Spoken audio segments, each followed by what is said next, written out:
میں چاہتا ہوں کہ اس مصیبت کی گھڑی میں اس کے کسی کام آ جاؤں۔ اگر میں چلا گیا تو یہ بیچارہ ادھر حوالات ہی میں پڑا سڑتا رہے گا۔ میری اداکاری سے وہ یہی سمجھا کہ میں کوئی دولت مند شخص ہوں اور شاید خالد کی مالی مدد کرنے آیا ہوں۔ اس کی آنکھوں میں حریصانہ چمک پیدا ہوئی۔ وہ امید بھری نظر سے مجھے دیکھتے ہوئے بولا، برکت صاحب، انچارج صاحب تو اس وقت تھانے میں موجود نہیں ہیں۔ میں آپ کو صرف 10 منٹ کے لیے حوالاتی سے ملنے کا موقع فراہم کر دیتا ہوں، لیکن اس میں میرا کیا بھلا ہوگا؟ جملے کے اختتام پر اس نے سوالیہ نظر سے مجھے دیکھا، جیسے کسی تگڑی مرغی کو دیکھ کر جنگلی بلّا استفساریہ انداز میں اس فیصلے پر پہنچنے کی کوشش کرتا ہے کہ جست کب اور کس زاویے سے لگائی جائے۔ جب میں خالد حسین کا بھلا کرنے یہاں آیا ہوں تو لگے ہاتھوں آپ کا بھی بھلا ہو جائے گا، میں نے معنی خیز انداز میں کہا۔ اب آپ فوری طور پر مجھے حوالاتی سے ملوا دیں تاکہ میں بھلائی کے عمل کا آغاز کر سکوں۔ ڈیوٹی آفیسر نے فوراً سے پیشتر مجھے میرے مطلوبہ شخص تک پہنچا دیا۔ میں نے اپنی جیب خاص میں سے 100 روپے کا ایک نوٹ نکال کر اسے پیش کرتے ہوئے کہا، آپ اسے ٹوکن سمجھیں۔ کل دن میں کسی وقت میرا آدمی تھانے آ کر آپ سے معاملات کرے گا اور آپ کی بھرپور خدمت کی جائے گی۔ ڈیوٹی آفیسر نے فرط مسرت سے 100 روپے کے کرارے نوٹ کو چوم کر جیب میں رکھا، پھر معنی خیز انداز میں حوالاتی کی طرف دیکھتے ہوئے مجھ سے کہا، جناب، آپ 10 منٹ کیا 20 منٹ تک حوالاتی سے گفت و شنید کر سکتے ہیں۔ انچارج صاحب 1 گھنٹے سے پہلے آنے والے نہیں۔ میں ڈیوٹی آفیسر کو نظر انداز کر کے حوالاتی خالد حسین کی جانب متوجہ ہو گیا۔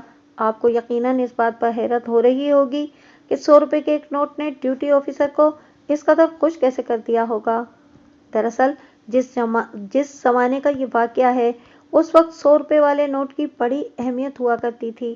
40 سال کے بعد آج یعنی 2015 عیسوی میں واقعی 200 کا نوٹ بھی اپنی وقت اور قدر و قیمت کھو بیٹھا ہے۔ اس میں آپ بمشکل ایک وقت کا سادہ سا کھانا ہی کھا سکتے ہیں، وقت 40 سال پہلے 100 روپے میں ایک متوسط فیملی کا پورے دن کا خرچہ بآسانی چلایا جا سکتا تھا۔ پولیس والوں کی ایک مخصوص نفسیات ہوتی ہے، حرص اور لالچ ان کے اندر کوٹ کوٹ کر بھرا ہوتا ہے۔ میں نے اسی نکتے کو ذہن میں رکھتے ہوئے ڈیوٹی آفیسر کے سامنے خود کو امیر و کبیر اور انتہائی مصروف انسان ظاہر کیا تھا۔ کسی بھی حوالاتی کے ایسے صاحب ثروت رشتہ داروں سے پولیس والے بہت محبت کرتے ہیں، کیونکہ انہیں ان سے بہت کچھ ملنے کی توقع ہوتی ہے۔ میں نے اپنی ابتدائی گفتگو سے ڈیوٹی آفیسر پر یہ تاثر قائم کر دیا تھا کہ کل دن میں میرا ایک آدمی تھانے آ کر ان سے حوالاتی کے معاملات پر کوئی ڈیل وغیرہ کرے گا۔ ڈیوٹی آفیسر میرے اس جھانسے سے مطمئن ہو گیا تھا۔ خالد حسین کی عمر 45 کے آس پاس نظر آتی تھی۔ وہ درمیانے قد کا مالک ایک دبلا پتلا شخص تھا۔ صحت بس واجبی سی تھی۔ وہ خاصا پژمردہ اور تھکا ہوا دکھائی دیتا تھا۔ آنکھوں کے گرد سیاہ حلقے اور شیو بڑھا ہوا۔ مجھے یہ اندازہ قائم کرنے میں قطعاً کوئی دشواری محسوس نہ ہوئی کہ خالد ایک لاؤبالی اور بد سلیقہ شخص تھا، ورنہ حوالات کی ایک رات انسان کا یہ حشر نہیں بنا ڈالتی۔ میں نے حوالات کی آہنی سلاخوں کو تھام کر دوستانہ انداز میں اسے پکارا، خالد حسین، میں تمہارا وکیل ہوں۔ تمہارے سیٹ صدیق صاحب نے مجھے تمہاری وکالت کے لیے مقرر کیا ہے۔ اس نے ویران سی نظر سے مجھے دیکھا اور کھسک کر میرے قریب آ گیا۔ پھر اس کے حلق سے ایک نحیف اور بے یقینی کی حامل سی آواز نکلی، آپ مجھے اس مصیبت سے نکال لیں گے؟ اگر تم پورا واقعہ سچ سچ مجھے بتا دو تو میں تمہیں اس مصیبت سے نجات دلا سکتا ہوں، میں نے اس کی آنکھوں میں دیکھتے ہوئے کہا۔ سب سے زیادہ اہمیت تمہاری سچائی کی ہے اور وہی تمہاری بے گناہی کو ثابت کر سکتی ہے۔ وکیل صاحب، میں نے ابھی تک کسی سے ایک جھوٹ بھی نہیں بولا ہے، وہ فریادی انداز میں بولا، لیکن پولیس والوں کو میری بات کا یقین ہی نہیں آتا۔ میرے مقابلے میں وہ اس بری عورت کی بات کو اہمیت دے رہے ہیں۔ بری عورت یعنی شکیلہ؟ جی جی وہی، وہ نفرت بھرے انداز میں بولا۔ میں اسی بدمعاش عورت کی وجہ سے اس مصیبت میں پھنسا ہوں۔ اوہ، تو تمہیں یقین ہے کہ شکیلہ کردار کی اچھی عورت نہیں ہے؟ میں نے ٹٹولنے والی نگاہ سے اس کی طرف دیکھا۔ پکا یقین ہے وکیل صاحب، وہ تاکیدی انداز میں بولا، 101% یقین ہے مجھے۔ تو تمہارا دعویٰ ہے کہ تم نے شکیلہ نامی اس عورت پر مجرمانہ حملہ نہیں کیا؟ میں نے بدستور گہری سنجیدگی سے پوچھا۔ وہ محض تمہیں پھنسانے کے لیے اتنی بڑی بات کہہ رہی ہے؟ میرا خدا مجھے غارت کرے اگر میں نے اس آوارہ عورت کو چھوا بھی ہو، وہ بے حد جذباتی انداز میں بولا۔